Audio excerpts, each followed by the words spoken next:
So, jetzt geht's los. Wir sind ungefähr 130 in dem Raum, wunderbar. Mein Name ist Anselm Renn von Mehr Demokratie. Herzlich willkommen bei der Veranstaltungsreihe Mehr Demokratie im Gespräch. Ja, wie der Name schon verlauten lässt, hier dreht sich alles um das Thema Demokratie alle 2 Wochen. Und ja, wir diskutieren darüber. Das letzte Mal haben wir uns die Zukunftskonferenz der EU unter die Lupe genommen, angeschaut. Im Laufe des Jahres behandeln wir in dem Zusammenhang noch Zusammenhänge zwischen Digitalisierung und Demokratie. Wir werden uns den Klimaschutz und Demokratie fördern. Wie kann Klimaschutz durch Demokratie gefördert werden, anschauen. Und da werden wir Sessions zu machen. Und wir werden auch Gäste einladen, regelmäßig, die uns Impulse geben, wie Demokratie weiterentwickelt werden kann. Genau, zu unserem heutigen Thema, zu unserem heutigen Tag. Unser heutiges Thema lautet: Hat die Demokratie noch eine Chance? Perspektiven aus der Ukraine und Russland. Herzlich willkommen. Bevor es jetzt gleich inhaltlich werden kann, noch ein paar technische Details. Sie sehen momentan nur mich, ne? Nur meine Kachel, ist aber diesmal kein Problem. Also nur keine Kacheln, kein Problem. Das wir haben, weil es eben ein sehr delikates Thema ist und wir einen Demokratiefreund aus Moskau zu Gast haben, ein paar Sicherheitsvorkehrungen treffen müssen und treffen wollen.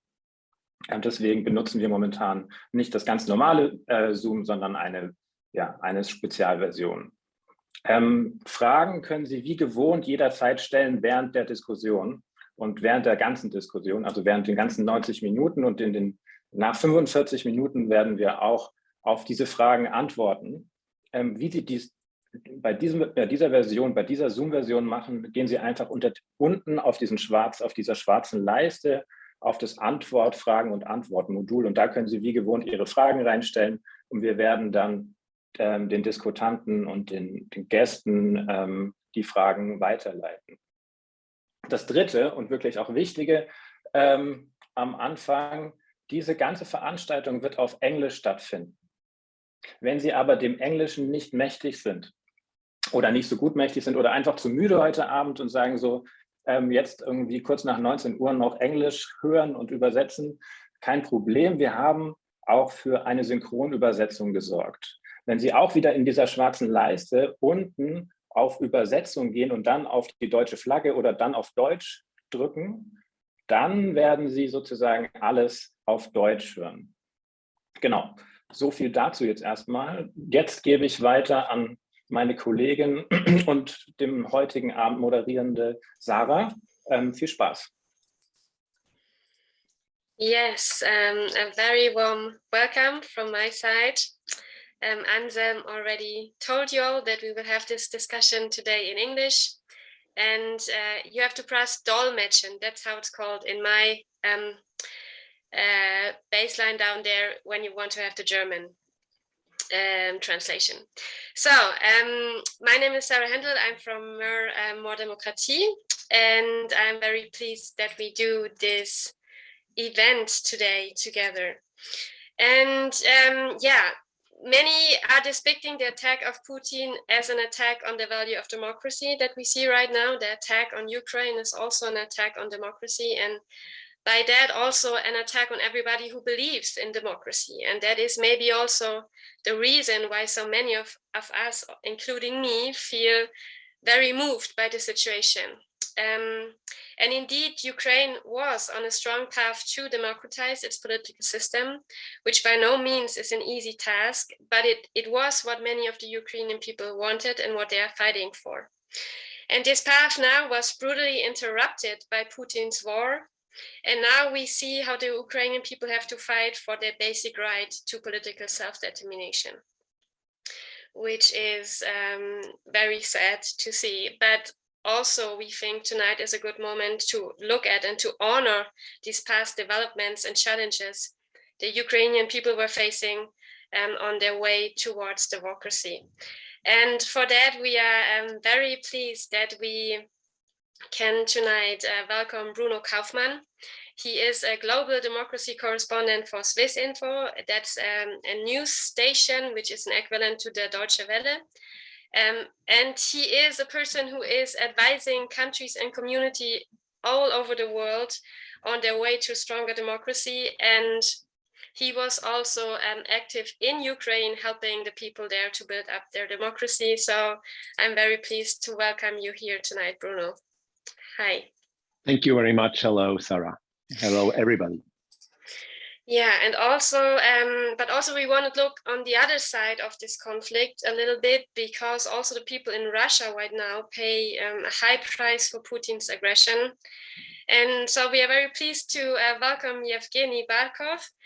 He approached us actually with the offer to speak about the situation in Russia, and that's actually the reason why we have this event today, because Evgeny told us that he wants to tell us about the situation in Russia.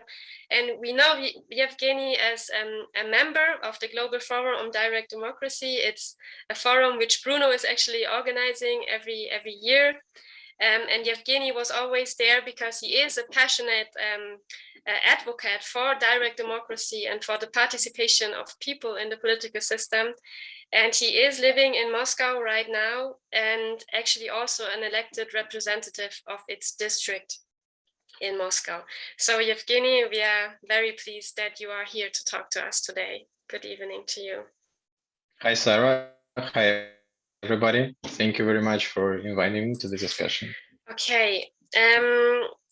Just because it makes more sense, we will start actually with the Ukraine as the first focus we have. So Bruno, maybe you can just explain a little bit also of the historical background. Like everybody knows that we had the Maidan Revolution in 2014. Can you maybe explain us a little bit how that development came about and what roughly followed from it since then?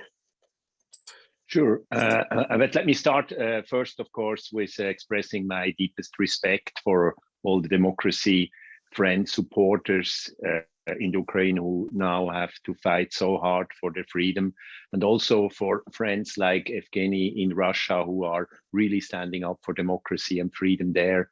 You are both in such a difficult situation, and it's of course, I'm currently in Oslo in Norway, far away from this conflict. And I must also say I'm not a Ukraine specialist. I have had the privilege in the recent years to work with the Ukrainian parliament, with Ukrainian civil society on making democracy more direct and more participatory. So that has been a huge privilege. But of course, as everybody else here in this room, I'm deeply shocked. I'm deeply really upset about this development. So at the same time, I mean, you can say that it's maybe not the time to discuss these kinds of things, but I think it's necessary. It's good to reflect on it and also to show that most people, in fact, are really supporting the ideas of democracy and they want to be free people. So going back just a little bit, as a journalist, I had the possibility in the last 30 years to follow many of the post-Soviet countries, but also countries in Eastern Europe and other places around the world, to see how the developments, how the changes from a dictatorship to democracy can evolve. And we have seen, of course, many different examples where this battle has been ongoing. We see it, for instance, in the northern country, the northern neighbor of Ukraine, Belarus, where this initial move for democratization was pushed back by Mr. Lukashenko and his people, and the recent election, which was rigged, also created all this upset, but it wasn't possible to really go on for years. In Ukraine, the developments were different. There, on one side, there were really experiences of statehood, like in the Baltic countries, on other Eastern European countries, where the people really had this feeling of what it means to live in your own country with a certain democratic preconditions. This memory was there, and also again and again, also Ukraine has been a proud country of its own and really been able to develop forms of institutions and statehood. And after the independence in 1991, there was this battle between East and West, between rule of law and kleptocracy, between the ideas of freedom and also the old ideas of paternalistic and patriarchal system. And you had different kinds of presidents. You had a lot of battles. You had several similar developments like in other countries with oligarchs running the game. But in 2004, you may remind the Orange Revolution, which was the first big setup and revolt of the younger people in the Ukraine who really were not happy enough to live in such a post-Soviet country without democracy and freedom. And from 2004 until 2014, and the Maidan revolution, or the revolution of dignity, as it is called in the Ukraine, happened in 2013, after that Viktor Yanukovych, you can say the Putin-sponsored president at that time, just wanted to skip the agreements and the way towards a more bigger affiliation with Europe and the European Union. And that created this kind of revolution, which also was, in fact, quite a brutal thing, because many people were killed and there was a lot of also extremist forces on both sides. And this created then, of course, the precondition for what we experienced in the last 7 years. But you could say at that time, really, the young people of Ukraine for the first time really made a change, and this feeling of this change was very powerful. Okay, thank you, Bruno, for this first historical path that we could observe in Ukraine. But just to say, would you say that the Maidan was, it was a democracy movement for sure, but was it already also a movement that was pushing towards the West necessarily? Because it is kind of sometimes a little bit too connected, like also the push through to the NATO or something, or was it more like a path to self-confidence that we just saw, which is already not like connected to the West or necessarily the European Union or the NATO, but how much was it just a development of sense of self and democratic consciousness that we could see in Maidan?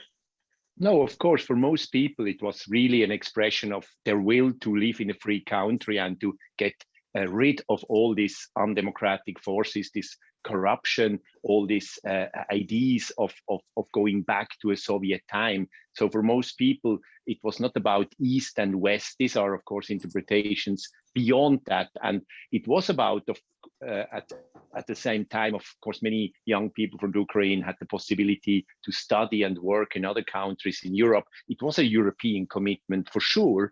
And it was also the idea that you could develop such a country, which is a very huge country. It's more than 40 million people, the second biggest country, in fact, in Europe. It's really a huge country with many resources, with a lot of rich cultural richness, historic richness. So this proud nation of Ukraine, really, the people wanted to change their path towards more democracy. And that was certainly something which step by step was achieved also after this change of let's say, path in 2013, 2014.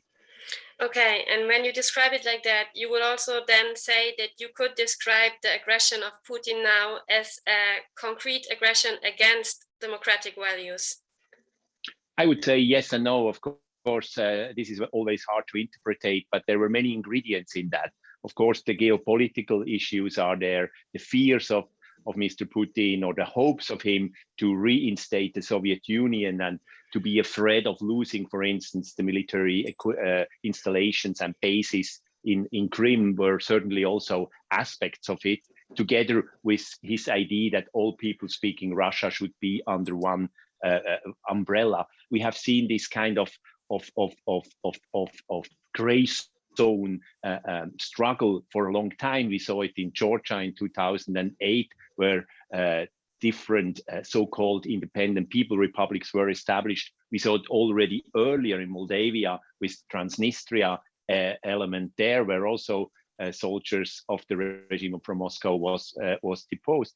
And in that way, of course, what happened in Crimea, for instance, this so-called referendum in 2014 was so obviously rigged. It was organized within a few days in a region where in 1991, more than 2/3 of the people in a freer vote about independence voted for independent Ukraine, and now suddenly 97% should have voted to join the Russian Federation.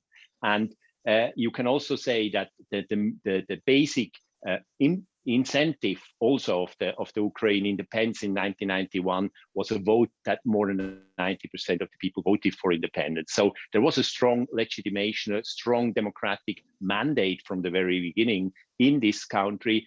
And at the same time, then of course you got this war situation. In fact, the war is not in Ukraine since 24th of February 2022. It's since 2014. There was a war. When I was last time now in November in Kiev and talked to many people also in the parliament, and we discussed democracy, they said, how can we, for instance, organize a free signature gathering when we are in a war situation, especially also when they want to do it electronically. So there was always now this war situation. At the same time, you had strong developments towards more democracy, and that was very, very impressive to see.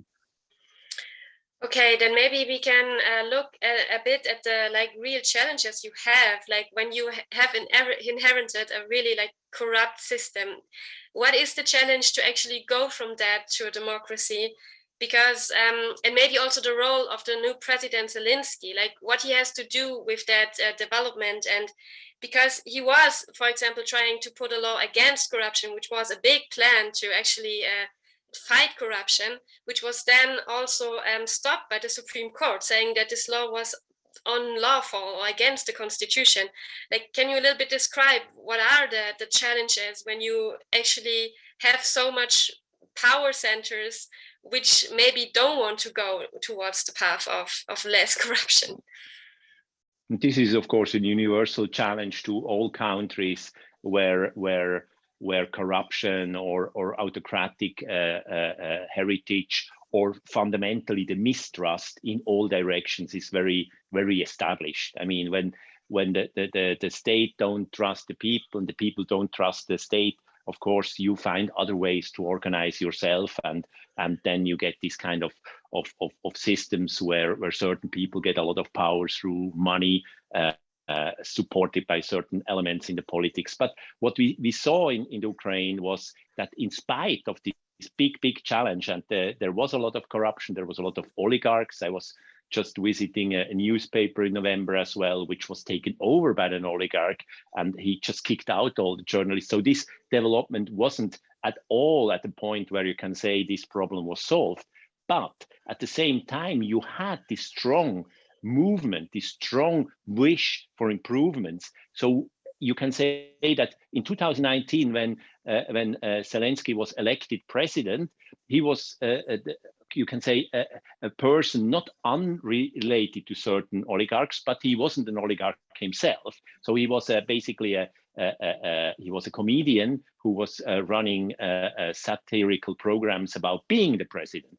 So servant of the people, and you can have certain link or certain ideas of change, like we saw in France with the People en Marche, that the new type of politician, a younger politician with the young people's vote, with new candidates coming to power, and he got 73% of the vote in 2019 with basically only one program. He said, I want to have more direct democracy, I want to have citizen initiatives, I want to have the right of the people to make decisions. So of course, for us who are very friendly to these ideas, this was quite a strange idea. I was contacted by people from the Ukraine to say our new president will be a president for direct democracy, but how shall we do it? How can we introduce that? Because of course the preconditions weren't very good.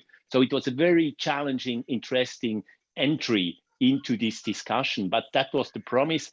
And it was also, you can say, really the vote of people who haven't lived anymore. I mean, the majority of voters for the first time in 2019 in Ukraine were not born in the Soviet Union. They were born in independent Ukraine. And that was also an important factor of this change and of this movement and of all these efforts. And now in Parliament, you have a big majority of people who have never been in politics before, who are not related to these oligarch systems in the same way as before. So you had a new type of options, and that made it also possible to start to work on real certain reforms.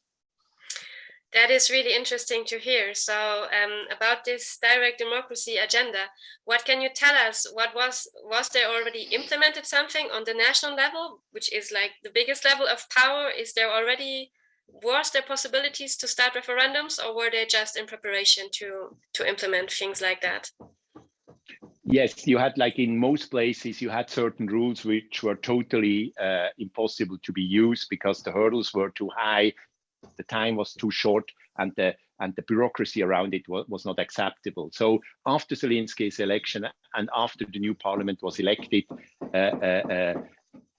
his deputy basically started to create committees and groups of people who are working on that. And there it was also the point where I was invited and others were invited. We produced, for instance, this newspaper, a modern direct democracy for the Ukraine, and we did a lot of workshop efforts, discussions.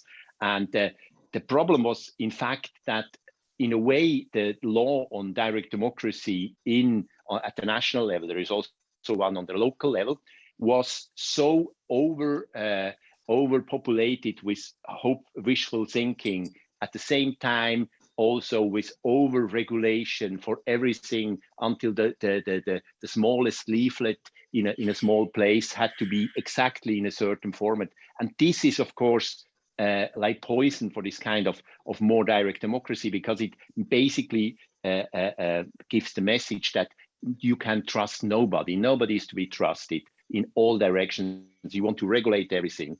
And also that there were so many groups who had special wishes about it. But instead of doing it shorter, I mean, when we had the first discussion about that in the Parliament Commission, the law was 60,000 words. And I compared that to the Swiss regulation, which is more comprehensive when it comes to the rules, but which is only 2,000 words. So I said, maybe it's a good idea to shorten this document a little bit so anybody can understand it. And the next time when I came up, they said, yes, we have improved it, and it was 75,000 words. So the problem is there, you have the law, but it cannot really be used. And the same problem also was developed basically on the local level, which is a strong element of democracy, or was a strong element of democracy in recent years.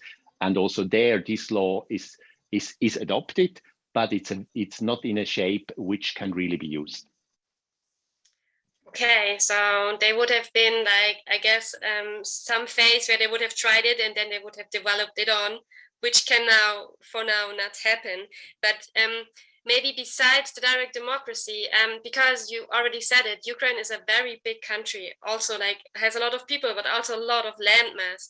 So what was another strategy of actually decentralizing power? Because I mean, that is one of the most important things, no, that you give more power to the local units because they are close to the people who can then participate in their own like environment. Like, what was the path Ukraine was on there? Did they make a lot of progress on that aim to decentralize power, and how did it work exactly? Yes, you can say that was really the other big part of empowering the people that you said. In all times, there were this kind of special Soviet-style rayons and let's say centrally governed elements or local governors, which had a lot of power. But the village level or the small town level wasn't really able to do something, or they hadn't resources. So what was done in the recent 5-6 years in Ukraine was a decentralization process, which created, in fact, viable units of 30, 40, 50,000 people with a directly elected mayor, but also with a local parliament, and in fact also tax power, which means that they could raise taxes. They were more on their own. And in fact, this decentralization was not a federalization, but a decentralization, which means that the local levels were becoming stronger. They could take over local schools, certain healthcare systems. So in fact, this closeness of the people to their local politicians and also the accountability of these local politicians was increased. And this created also the precondition that many local entities started to experiment with participatory and even direct democratic experiences. They used participatory budgeting, they made youth parliaments, they had, there were more than 100 local referendums started by the local parliament, not by a citizen initiative, as this law wasn't existing yet. But in fact, all these elements were developed, and this created also the feeling for many Ukrainians, this is our country, this is our state, this is our city, we are a community. And I think this is maybe also what we can see now in this battle about their freedom, that so many people are really engaged and passionate about their freedoms to preserve them. Okay, but also there maybe have been some challenges that rise up from that development, because for doing that, you actually need a lot of people who are able to organize and to follow up on these democratic processes. No, like I read about that was a challenge, that you really need to plan this good, you know, to have good processes, which is always the thing. Like the aim is already good, but then it has to be implemented in a good way, so people feel comfortable with it, and actually it's not only a show, but it actually makes changes, differences in the local level. So is this a little bit, I mean, maybe not only problem of Ukraine, that you have to educate people who are then carriers of these democratic processes more? Yes, this is also one of these general questions. I mean, even in Germany, sometimes it's discussed that people are not prepared enough to make decisions. So in fact, it's about learning by doing. It's about getting the right, getting the sovereignty, about doing things, and the autonomy to make decisions, that you learn to take responsibility. You cannot do it. You cannot learn to swim without water. So that means that you really have to make these smaller steps. And in fact, of course, it's far from a well-established and deep democracy. But in the same time, I must say, only in the 3 years I have now followed, also on the ground a little bit, I must say the ways how people discuss and look into these issues, and how younger people were approaching was a huge improvement, and really was surprising to me. It reminded me a little bit about what I experienced in recent years in Taiwan, where also an autocracy was overturned about 30 years ago, and democratization came more and more quickly, and the younger people really were born into that. And that you could already see a little bit in the recent years in Ukraine, that more people were growing up in a freer, in a more democratic society, and this made it also more possible to trust themselves to be able to do it, but also their neighbors and also institutions, because they could see that more and more of their people became politicians and became mayors, and also, in fact, became president.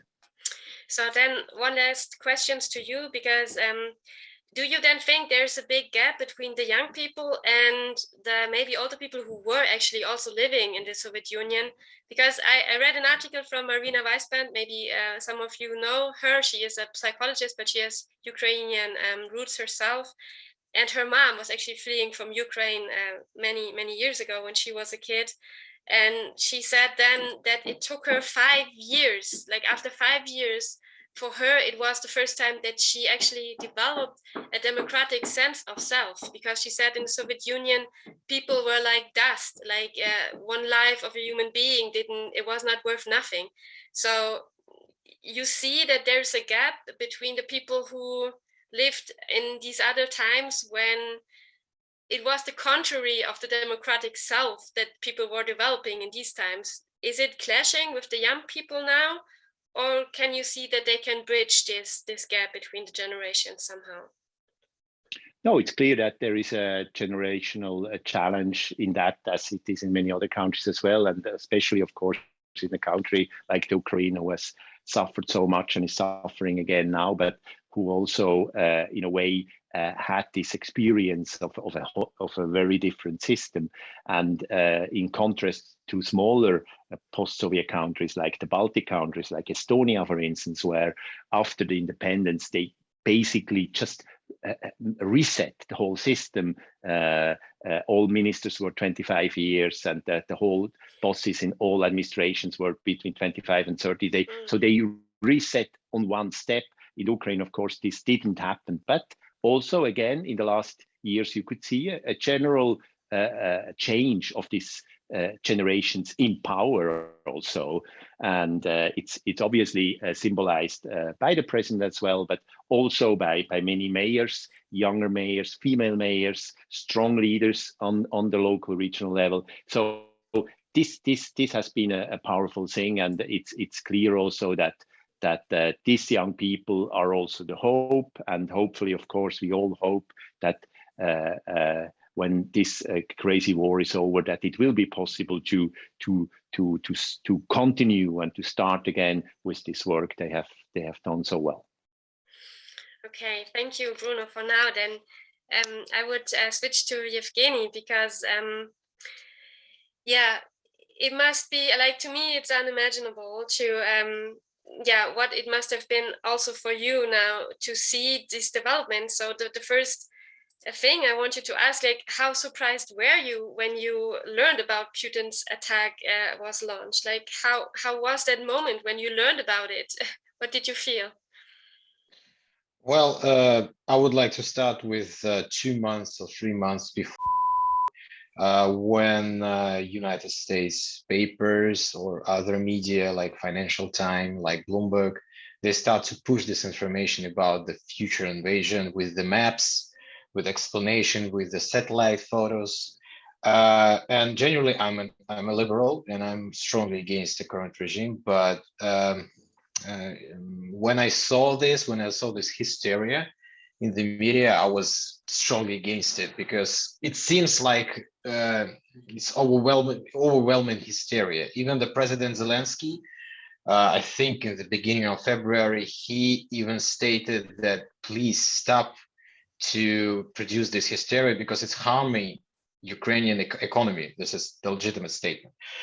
But in 24th of February, my wife woke me up at, I think, 6 p.m. She said, again. And it's like, it's all the flashbacks from the Soviet war movies that I was rising upon. I saw all of them about the Nazi, about the World War II and stuff like this. And it's all those flashbacks just came through my head instantly. I start to Google, I start to read the information. I was shocked, and I kept shocked through the whole day. And to be honest, I'm still shocked. Yes. Okay, but did you kind of expect it to go this far, or because you were following the information before, or was it still like you didn't expect it to happen? Well, as I said, the discussion about the invasion, it started 2-3 months prior the actual invasion. And we have a lot of, not a lot, but some opinion leaders, which liberal and which opposing the regime. And I rely on those people because some of them helped me through my career as a politician in my local district council. Most of them, I might say 99%, said that this is an impossible situation when Russia will decide to invade Ukraine, because Ukraine, it's a large country with a lot of people and with a well-trained army. Ukraine now, it's not like a Ukraine in 2014. So nobody believed in that. Everybody say that, even the war expert, I read the article from the war expert that coerced with regime, I might say he support the regime.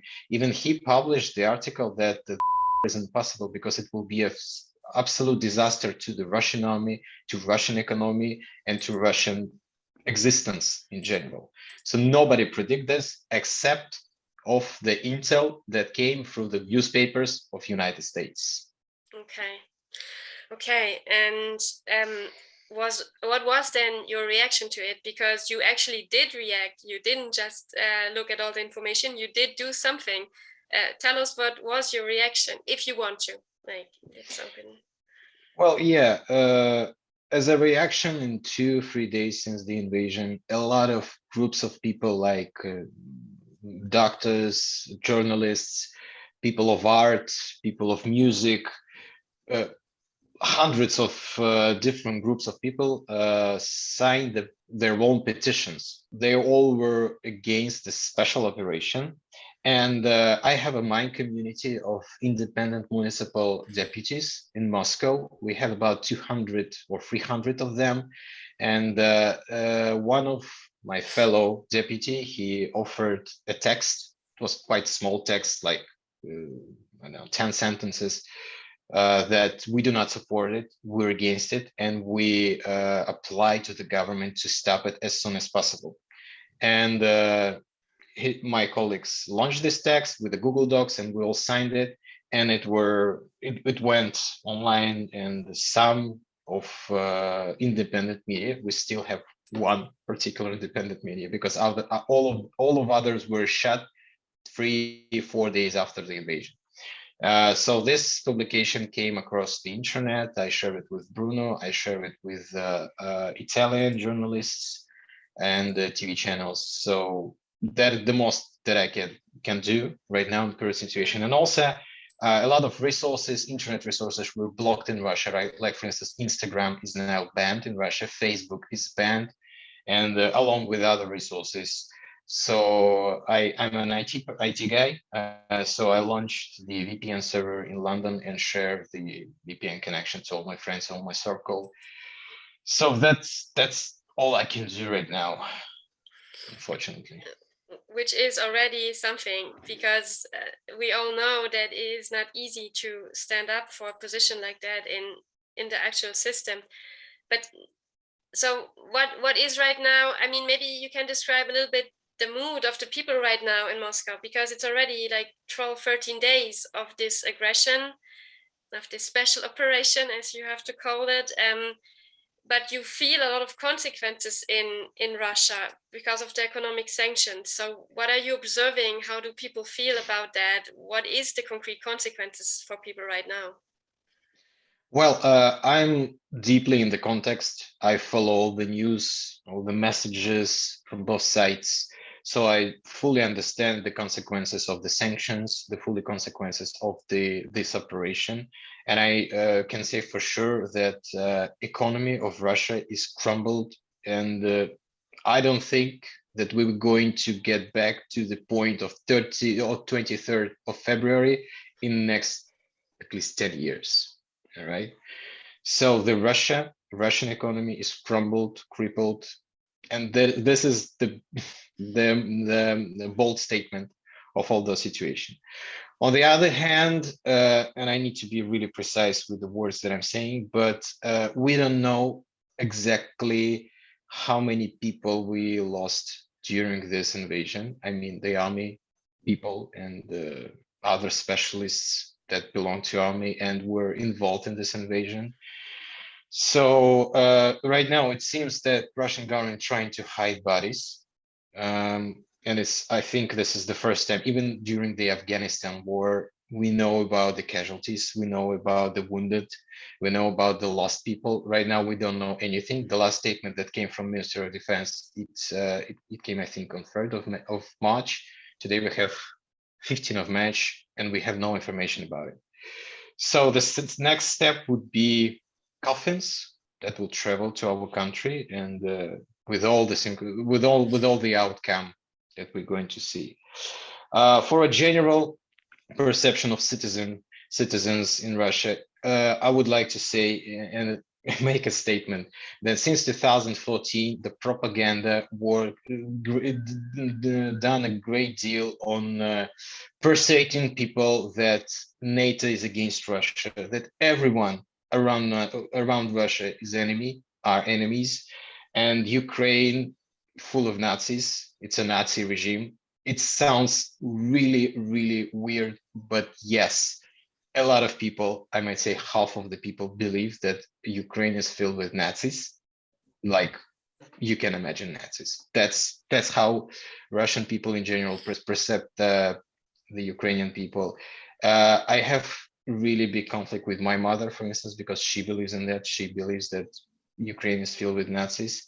So right now, it's partially a depression, partially I don't know, it's some kind of euphoria or something like this. So 50% of people depressed, 50% people in euphoria because war we're going to protect Russia against invaders, etc., etc., against Nazis.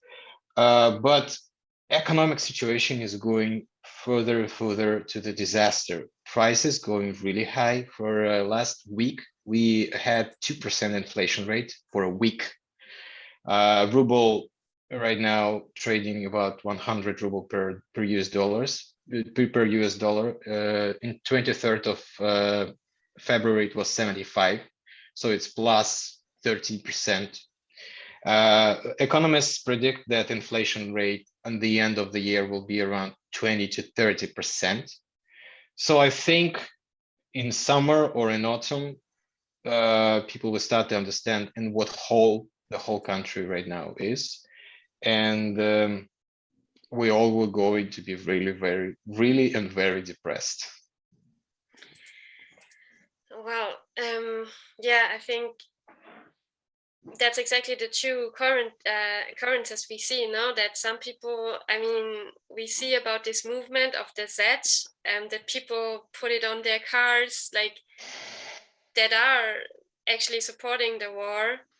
But yes, on the other hand, you see how people are suffering and they cannot get money. Everything is getting more expensive. Like, so do you think that the sanctions also pressure the people towards Putin because they feel like that they are punished by the West? Like, for some groups, yes. Sanction works as a threat to the Russian sovereignty or independence. So people think that West is trying to punish Russia, to crumble Russia, to destroy Russia. And this Z sign, let me explain to you the origin of this sign. It seems like I follow a lot of analytics from abroad and from Russia. It seems like this special operation planned for 3 days.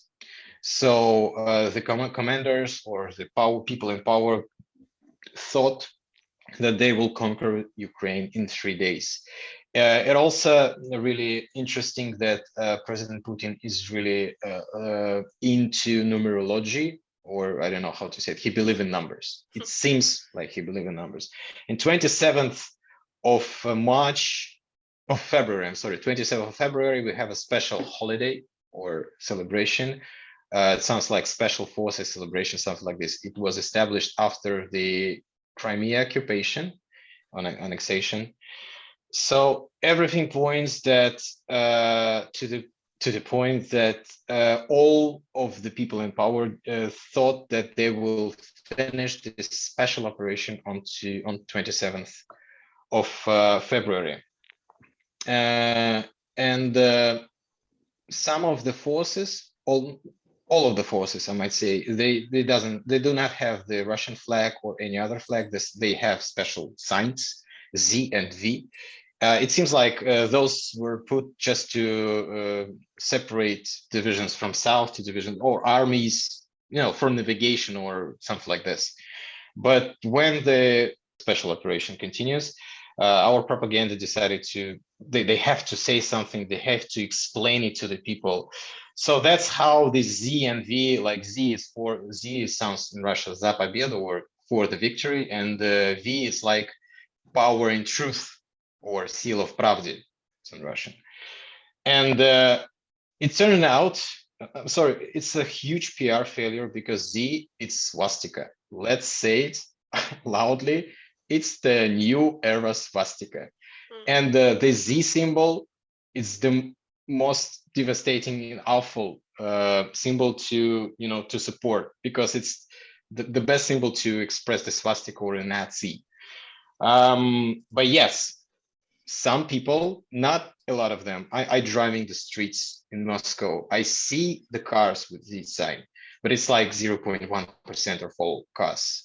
We have some people that support this operation, that support President Putin and support the propaganda point of view, but they're not the whole Russians. And I want to stress out here, and whole my purpose is here to explain that, yes, we have this regime, we allow this regime to happen, Russians, but day to day, especially since the invasion, people start to overthink I'm talking with my mother every single day. It's the hysteria. I try to explain her. I show her the videos, and her mind is shifting, like the minds of all the elderly generation in Russia.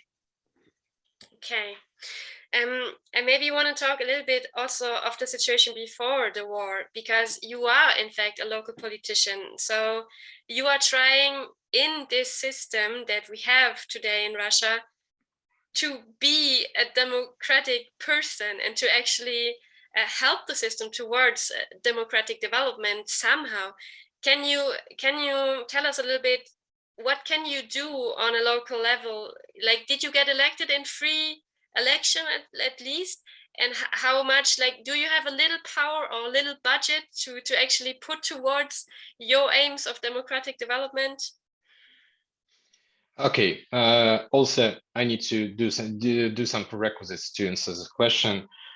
First of all, we have an autocracy. It's obvious. Because we have an autocracy, it's built on the absolute power. So we have some expression like vertical of power, where all the power going straight up to the one particular chair in the top. So, but still we have a constitution, and we have this electoral law, voting rules, etc., etc. So in 2017, there was a huge campaign in Moscow, because particularly in Moscow, local districts have quite easy electoral law, I might say. So it's many mandates district. So you have like 5 winners, not just majority, but 5 winners. It's multiple voting. And the person that I trust, one of the opinion leader in Moscow, he launched a campaign with the highlight as democratic people should be in power, something like this. That was the highlight or the title of this campaign. And yeah, actually, Moscow elections in the local districts is quite winnable. So it's really easy to win. I invested about 1,000 euros, and mainly it was door-to-door agitation. I have 150,000 inhabitants in my neighborhood, so yeah, Moscow is quite large. But I got the second place, and I became a deputy. And we have a majority of independent deputies in my district. I thought that I will be able to implement my knowledge in participatory budgeting. I've done it a lot with the digital tools, and launched this participatory budgeting thing in my district. And also, I'm really into the. All right, let's do not talk about it. Participatory budgeting primarily, but for your understanding, municipality of my neighborhood, it has about with current ruble dollar course, we have about 15,000 US dollars per year per whole neighborhood. 15,000 United States dollars per 150,000 population. All the money is under the mayor office, and we don't have any access to that. And despite of that, we try to use those money to, I don't know, to propagate values, democratic values, etc. But the people in power, especially the I don't know, police, I might say, some part of the police didn't allow us to elect our own head of council, and because of that, we crippled. We cannot do anything right now. So the only thing that I have is just the paper that I'm a deputy. That's all. And it's the same situation among all the other districts in Moscow. Yes, we have 300 independent deputies with democratic values, but we cannot do anything to improve the democracy level in Moscow. Okay, but before the war started, did you feel like comparable free to say anything you wanted? Like, because we know in the West from these big processes against Navalny, like the big opposition leaders, but on a more local level, do you feel free to talk how you want? And also maybe a question as a citizen, because a very important part of democracy is the division of power, also the judicial system. And do you feel, as a normal citizen, do you feel threatened by knowing that you will probably not get a fair trial when whatever happens to you? Like, is this a threat you feel in your daily life? Or is it like more or less you hope that you won't come into the situation that you have to be before trial, and you just hope that you will avoid the situation? Or how is it to live with not having this certainty, you know, of getting fair trials when you are, for whatever reasons, in this situation? A lot of things in Russia is not normal. So something that you as a European person treat as a granted, we have the complete opposite situation. So regarding the repressions, let's talk about the repressions. You might be surprised, but our autocracy regime built on the pinpoint repressions.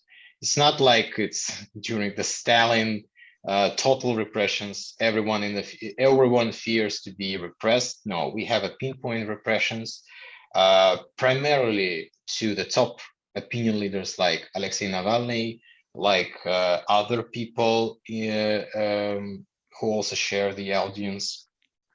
Most of them flee from Russia, especially the one that I referred to that helped me to become elected, Maxim Katz. He also, for a while after this invasion, he fled from Russia because it's not safe for them to stay in Moscow.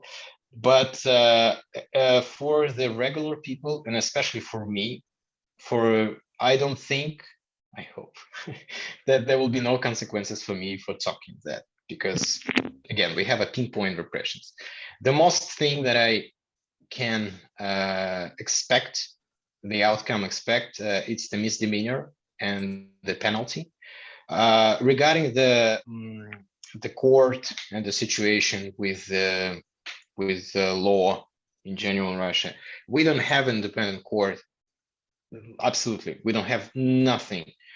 Speaking about the independent court, and I'm the victim of that, because in 2017, when I were elected, we had a protest, spontaneous protest against the development in my neighborhood. It was quite awful for the current citizen. We have a just spontaneous protest. Was about 20 people, and I were arrested, and I got the penalty of 2,000 euros for participation in this some sort of action. And I got through the trial, and it's not trial. It's we call it in Russia, we call it phone judgment. So when the judge do the juridical procedures, then come to the chambers, pick up the phone, and get the trial. The same situation happened right now with Alexei Navalny. So we don't have a total repression. We have pinpoint repressions. I don't know how it's going to be in future. It depends, will this regime survive or not. That's all I can say about the repression and the juridical level in Russia. Okay, Evgeny. Okay, so for a moment, maybe Bruno, I don't know, maybe you wanted to react to something on the Russian situation. I just found it very obvious that what we have right now is exactly the big two trends that we have in the world. That on Ukraine we had this trend to exactly localize democratization of power, and in Russia what we see is, I think we can say that in the last years even more and more a centralization of power, and so the opposite trend and an even stronger autocracy that is totally a contrary development. Would you like, Bruno, to react to anything what you've heard right now, or add anything to the Russian situation from your experiences?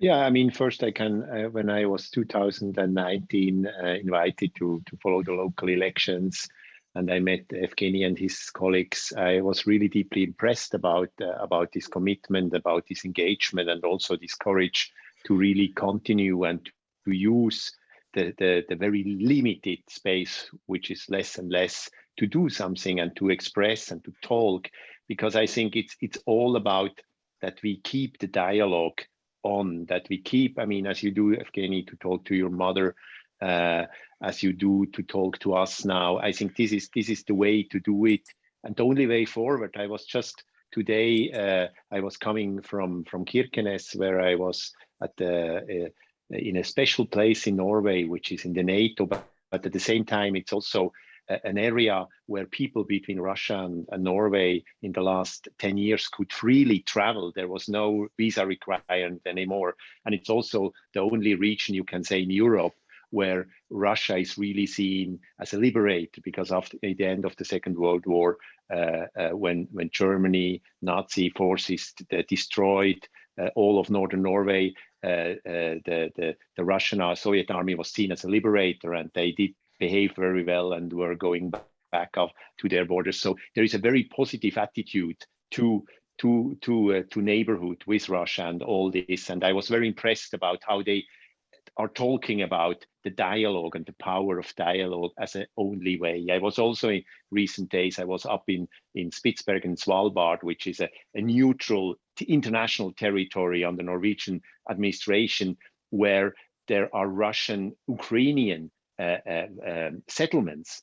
So it means that the population there is about half Russian, half Ukrainian, and they are both protesting against the war. It was very powerful to see that as well. So I think we see elements of dialogue, of hope, of movements forward, which really should give us encouragement in this very bad situation.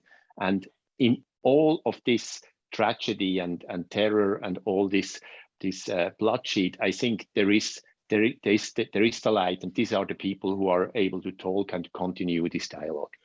Okay. Thank you, Bruno. So I will then go to the questions of the people that we have already collected, and we'll just put a few into the room, and you can just see on which one you'd like to evolve on. So, well, one very specific question was, what exactly is pinpoint repression? So maybe, Evgeny, you can elaborate on that, but I will take a few more questions in. So, well, there's another question. So how could the international community help Russian people that are actually activating for democracy and human rights in Russia? Like, maybe Evgeny, you have an idea of how we can support you and people like you. And also one question was, what would happen when Putin would die? Like, you think actually that Putin is the government, or you think his system will survive even when he is not there anymore?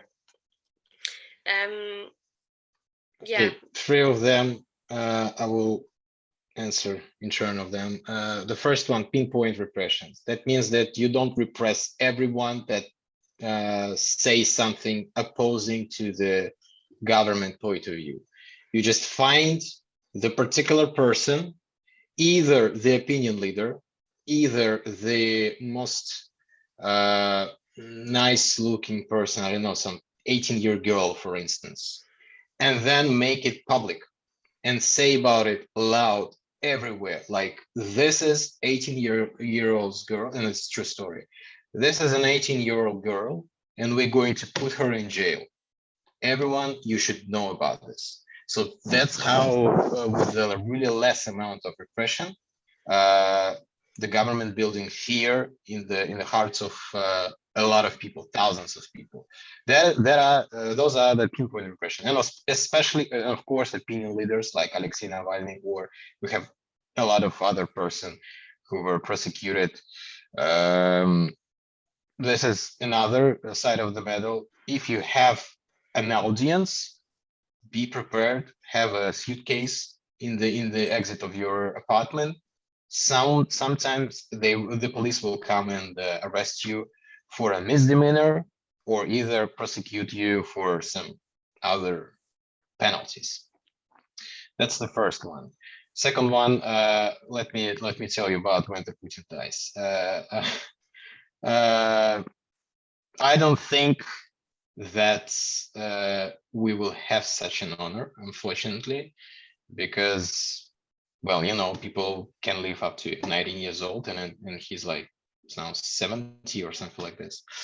But I might say what I'm certain about is that Putin is from the generation of the third Soviet generation, when we conquer space, when we launched the first person in space, when we done a lot of worldwide thing. It's the time of Khrushchev, it's the time of Brezhnev, where we had the stability, when we have the belief in future, the communism, etc., etc. So he is the child of this particular generation, and especially don't forget that he is a KGB person that worked during the Soviet in a KGB in Germany, in Eastern Germany. So he has this mindset, like the Soviet Union is the best that ever happened to Russia. The exact words that Vladimir Putin said, that the fall of the Soviet Union is the disaster, the geopolitical disaster of all times in Russia. That's his mindset. Any other person 10 years younger than he, any other person around him, they have different mindset. Of course, I cannot expect that there will be a person in power with, for instance, my mindset. It's impossible, probably. But as soon as we will, this chair that I explained, this vertical of power, as soon as this chair will fall, we will see the changes really, really soon. I blame the one particular person for this invasion, for this catastrophic outcomes, for this disaster between our country and the Ukraine people. So there will be significant changes, positive changes. And what was the second question? I'm sorry.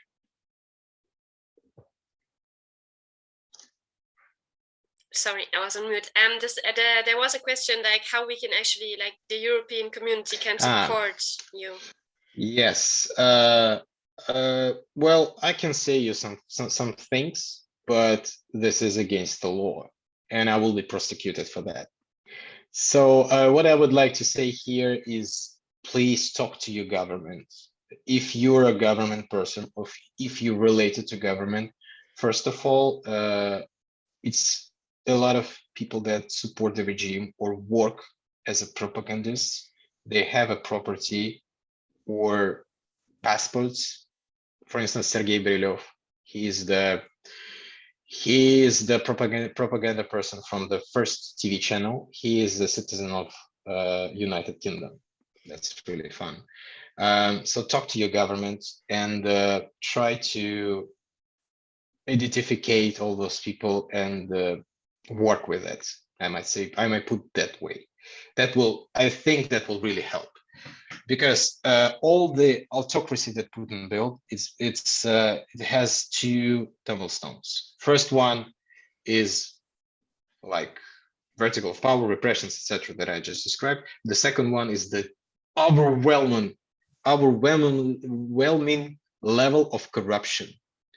And as soon as you can earn money and spend them in Europe or other more liberated countries, as soon as that, you have the purpose to continue this dirty job in Russia.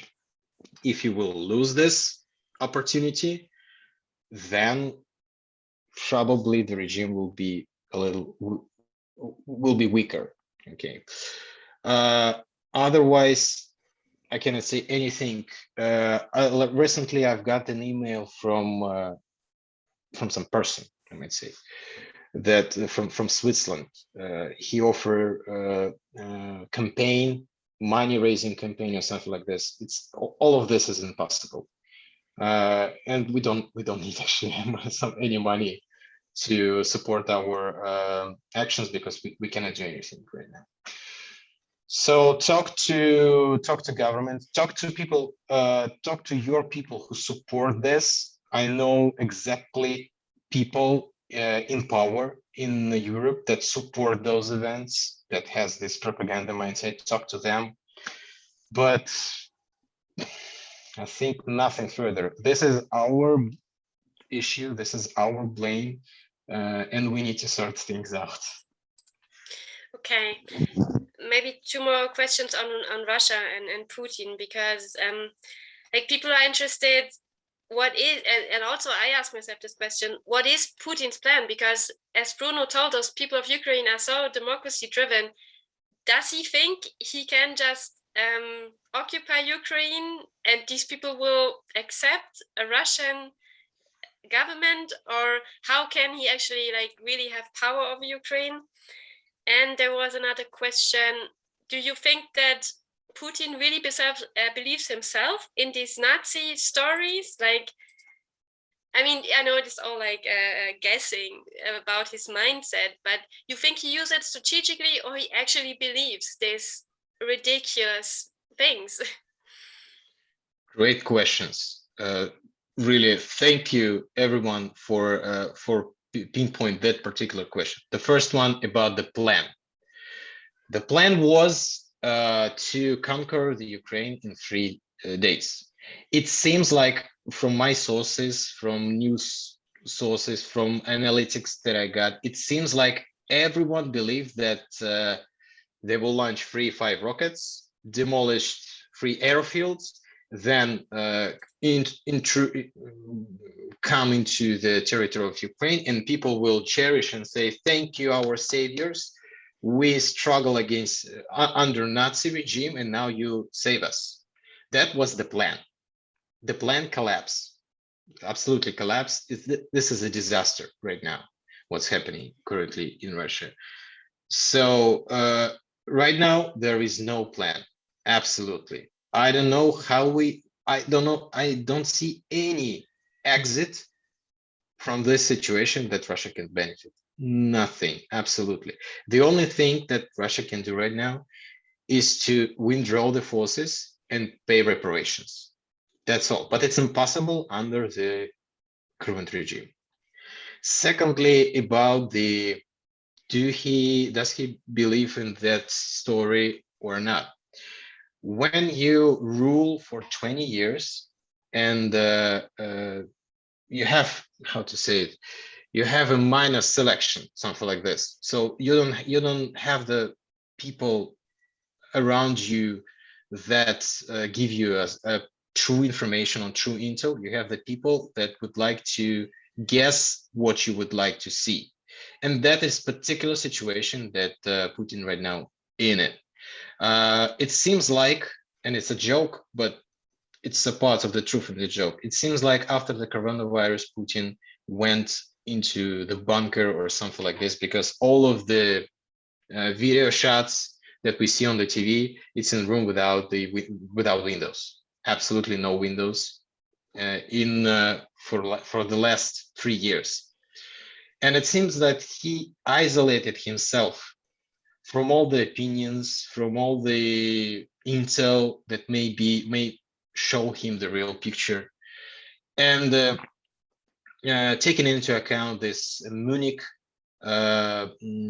speech that he gave in 2008, I'm sorry, on the Munich conference, it seems like he truly believes that Russia is a liberator for the Ukraine against Nazi regime. It seems like he believes in that. And why he wouldn't do this? Because, for instance, my mother believed in that. So why the Putin, who shares the same age as my mother, would not believe in that nonsense? So that is the answer. Yeah, that is really frightening.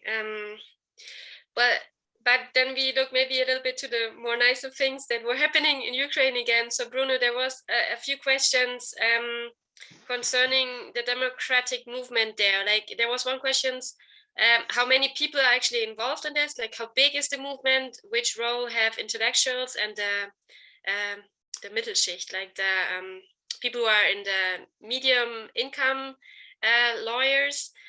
And also there was a question, what kind of role do women play in the democratic movement? And I think that's a very interesting question. And also there was asked if you think that Ukraine has a real chance to actually survive this war and that the democratic structures survive it too. Yeah, I mean, these are questions which are, of course, extremely relevant but I must frankly say that I'm not really in a position to answer, especially the last one. I mean, I have all my hopes. I have all my really belief into that it's possible to also afterwards. I mean, we have seen it again and again that after really bad situations, that people not only resurrected and reestablished society and even democracy, but also took lessons from it to make it stronger and safer. I mean, we have seen that in Europe, we have seen that in other parts of the world. I mean, this is this tragedy of historic development sometimes, that real progress and improvements are based on catastrophes and on really traumatic situations. Of course, you can misuse them to do even something worse and to make life even worse for people and getting even worse dictators. But in many ways, also there are preconditions that this will be there. And also to say that, I mean, no country, even if it's isolating itself, like now in a way Russia or the Russian regime, is alone on this world. I mean, we have a different situation than many decades ago. We have a more globalized world. We have all this knowledge, and I hope, of course, also that what we see now, this solidarity across Europe for Ukraine, this is not just like a symbolic or a very let's say suitable way of showing solidarity now. It's also something which teach all of us that we have to invest into democratic institutions across Europe, including the Ukraine, including Russia, that we really have to see this, let's say, what can be called the war on democracy as a major challenge to what we achieved in the last 50, 60, 70 years around the world. I mean, in 1948, in the ruins of the Second World War, we established something like the UN and the Universal Declaration of Human Rights and the European Union, all this kind of democratically developing, the Council of Europe, all these democratically developing institutions. And I think institutions are crucial, and we have to invest into them, but also the institutions enable us to work together and to help each another. And this is, of course, something which, when I still can remember what I told this morning with the Barents Council in Kirkenes at the Russian border, that this hope for dialogue, this reflection, what could we do more? And I think the weakness of the recent years was that Ukraine was really, and the people of Ukraine were a little bit overgiven to themselves. We were all also already shocked what happened in 2014, and we were thinking, many people, that this is just a corrupt society. Some people even followed this Nazi narrative that there are Nazis in Ukraine who are running. But I mean, in the election in 2019, the right-wing parties made much less votes than they did in all the other European countries, in fact. So you have to see that this is not in a way a country which is totally unprepared for this development, for more democratization. And I saw, upon my experiences in the last years, there were these improvements, but of course I must say I have been far too seldom in the Ukraine. I had too seldom experiences to live there to really estimate and to answer these questions which you put forward, which are really legitimate questions, and which we of course need to discuss with Ukrainians Democrats in the future. Yes, we were thinking of inviting another Ukrainian person who is more closer to this development, but we were not sure if this is the time where they can actually be involved in this, like for us, theoretical discussions, because it is right now about them, it is about their lives. So we may be able to talk about this in another event when hopefully already the situation has become less horrible. But there was a question maybe to Evgeny. The situation could also become more horrible, because the question is a bit, as Putin didn't win in 3 days, you think he will be like winning, he will go for a win on any price. Like he will escalate also the bombings, the casualties, because in his perception he cannot go back right now, because that would make the purpose of this war, which is actually to demonstrate the Russian strength, it would make everything for nothing now if he doesn't win now, because then he reached exactly the opposite, shown that Russia is not that strong. So what do you think we will see in the next days? Evgeny, maybe. Yes, sorry. If I would start to judge the situation or the future, I will stand on the slipway of judging Russian forces, which is against the law, unfortunately, in Russia. But it seems like, according to United States intel, all the 100% forces that were prepared to this invasion already utilized. We don't know about the casualties. We don't know about the losses of the armor units, planes, jets, etc. But we probably know that 100% forces already on the Ukraine land. And I don't think that there will be more forces to join, because firstly, the government decided to launch this campaign with the Chechnya warriors, I might say, who is really scary with this AK-47 and Allah Akbar shouts. Then there are all over the news that Russia trying to recruit the people from Syria to fight against the Nazi regime in Ukraine. So I don't think that there will be more escalation in terms of the forces, bombings, etc. I think that our country will try to sign a peace treaty and get over this as soon as possible, because it's damaging the reputation of the regime, etc. But I was certain about the war in 23rd of February. I was certain that it will not be started. And now I'm not certain about anything. So we'll see, I think. Okay.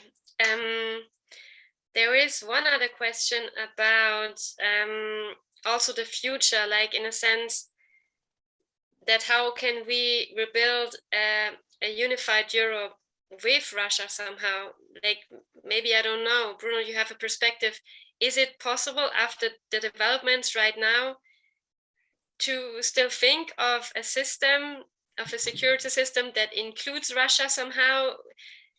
How you think the EU must act to reach that, or how the EU must maybe develop itself to be another, an actor which can build such a structure and reassure a peaceful Europe? I know it's a big question.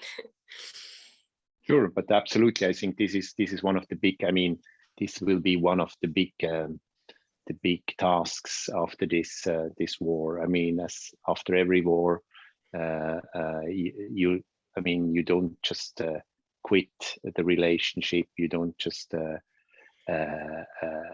think you can forget it. You have to exactly start this work on building bridges, dialogues, exchanges. I mean, especially in a case like the brother people of Ukraine and Russia. I mean, people can understand each another. People are related. People know about each culture. I mean, it's such a necessity to build that, and Europe will be much more. I mean, the idea of democracy in Europe will need to be much stronger in the future. We have sometimes now in the recent years been really too introvert about certain small things within Europe. To build on these basics of democratization, of democracy, of a stronger democratic constitution for Europe, I think it will be necessary, and we cannot let all this energy go just into building new walls, building new big armies, building deterrence for everybody, because this is not the way to go, because this will always create this kind of craziness and militarization and fears of pictures of enemies on the other side. I mean, I'm of course, in a way, when Evgeny, you're talking about this idea of celebrating the war in Ukraine to liberate it from the Nazis, it's of course such a picture which I still have from the history books, when in 1914 all these trains, we are going to the West Front, we are going to war, and we are celebrating our nation. This kind of craziness must end, and it's not about making nations not existence. In contrary, I mean, national entities and different kind of states are very necessary, and there are differences and there are conflicts, but we need to build this on democracy and dialogue, and we need to do it on trust into the other side. So there will be a lot. I mean, so much is destroyed now, but at the same time, I hope, and I'm also sure, that it will create a lot of energy to build a better, a greater, and a stronger democracy, not only in Europe, but in the world. I have something to add. We always can rely on the history and take a look on the outcome of World War I and World War II. In World War I, there was a Versailles Peace Treaty, and German, I think I lost the connection. Yes. No, we hear you. After the Versailles Peace Treaty, Germany were excluded from Europe, was utterly humiliated, and pays huge reparations, and that led to appearance of Nazi regime that did a lot of harm to the whole world. But after the World War II, Germany were integrated into surface of European politics, and now we have the stronger, the democratic and liberal country that helps all other countries to be united. And yeah, this is one of the more advanced countries in Europe. And I hope, and I engage all people in this room and other people as well, when we're going to put an end to current regime, to current situation, and the piles of evil that we've done, engage the European people and the people who support democracy to not exclude Russia from the European politics, but add us to every single process, integrate us to the political life and political process in Europe. Only with that approach, we can finally be an advanced and rich and culturally rich country, and do not go to this war hysteria as we are as a nation. Yes, I think, Evgeny, I think you're right. The question is how to work with, the thing is how we can get rid of the regime at the end, you know what, because I mean, there has to be, the question is, if Putin stops after this war, what his long-term plans are. I mean, are they compatible with living in peace with other countries or not? Like, this will all be questions.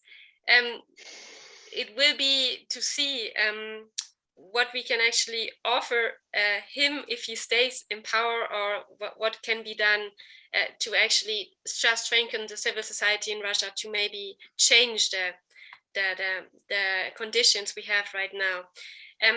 Evgeny, I just want to tell you that a lot of people said in the questions that they are really, really thankful that you came today, that they are thankful to you and your work that you do in Russia, that you fight for democracy in the limited way which are possible, that you are kind of a hero also, that they really appreciate that you had the courage to come here today and to let us be, to let us have these insights that you gave us into Russian society. So there was a lot of actually, thankfulness for that in the comments I've read here. There was a lot of more questions, but I think it is maybe some of them, they are about speculations, you know, what to do now and how things evolve. But I think at this point, it's maybe just better to leave it at the exchange we had. I want to give a last chance to both of you to have some final comments, if you like, on some some points that are important for you to raise, when there are some left. Yeah. Yes. Thank you. I would like to point up a joke and an optimistic statement.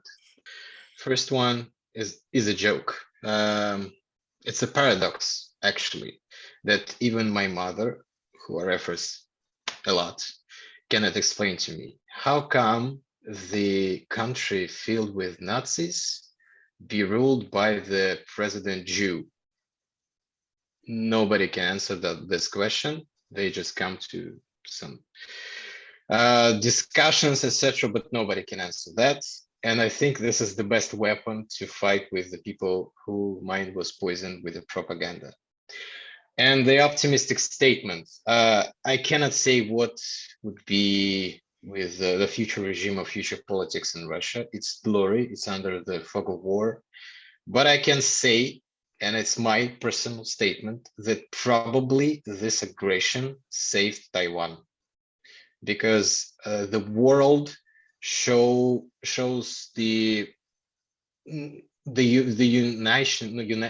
world is united as it never been against the aggression. European countries who always fight against the different opinions, and especially about some decisions that may harm citizens, like for instance gas prices or oil prices or shortage of some materials, they are united as they've never before, and put a lot of sanctions on the Russia because of the things that we've done.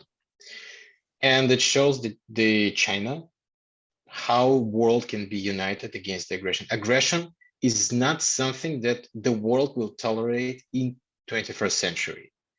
And I think, and it's my personal opinion, that those drastic events saved Taiwan, and I really hope for that. Thank you, Evgeny. Bruno, you want to have the last? Thank you, Evgeny, also for this note. I share that. I mean, I'm a big friend of Taiwan, and we were together there at the Global Forum, and I think it's really this message from this conflict. I mean, China was very quiet now in the recent weeks. We don't really know the exact role, and I also think that this kind of so obvious break of all legal, all fundamental rules. This is a warning for everybody to do that. We see also how the UN, how institutions which as I said before, were seen as quite divided, now can go back to their core and really understand what's key, what's really important. And I think this is really the tragedy, or the paradox of this kind of tragedies, that we learn not only by doing or by failing, but sometimes also by burning. And of course, it's from a distance, it's such a I always in the morning now I awake with a bad feeling in the stomach, because about the news coming up about but at the same time, always in the evening, I'm still feeling hope, because of all these meetings and conversations about knowing people like you and around the world who are believing and really giving their efforts to these fundaments of dignity and human rights. I think it's really something which will become stronger, and we know that we are the many, and the few who are hijacking and kidnapping all this for their own benefits, for them it's not the future. So thank you very much. Thank you so much to both of you. And I can just add to this last point that Europe is uniting as like it didn't for a long time, which is a chance also for Europe to become a more democratic institution itself, and then be more active in his role of peacekeeping in Europe. And so that's the last thing I want to offer you that we have another event on Thursday, which is exactly about that. It's called Power to the People. It's an event about how after the conference on the future of the EU, how we can evolve from there to make Europe more democratized structure to actually be more able to act on human rights in the world. So who wants to be part of that is invited to come on Thursday to that event, which we post the link in the chat right now. You can register there. And with that, and the last thank you, I want to say goodbye from my side. I want to give it to Anselm now, and want to wish you from my side all the best to Evgeny and also Bruno for your important work. And I hope to see you soon again. Maybe on the Global Forum on Democracy, which is this year in Switzerland. And I would so wish that, Evgeny, you could also come to that. Yes, many thanks to all three of you. Many thanks to Sarah, many thanks to Bruno, and outstanding thank you, Evgeny. To talk about democracy and the special operation in this situation in Moscow, wow. We can only imagine here in Germany what this can mean. And yeah, thank you for being here with us. Thank you for your courage, really. Whew. I would also like to thank our two translators, Catherine and Almut. Thank you for holding out for 90 minutes. And the rest, and to the rest of you, please sign up if you have not already done so on the mailing list, then you do not miss the next Mehr Demokratie im Gespräch episodes in any case. If you want to support our work even more, please consider become a More Democracy. Thank you that you were here, our audience. And so at last, I would like to say have a good evening, stay healthy, and ciao.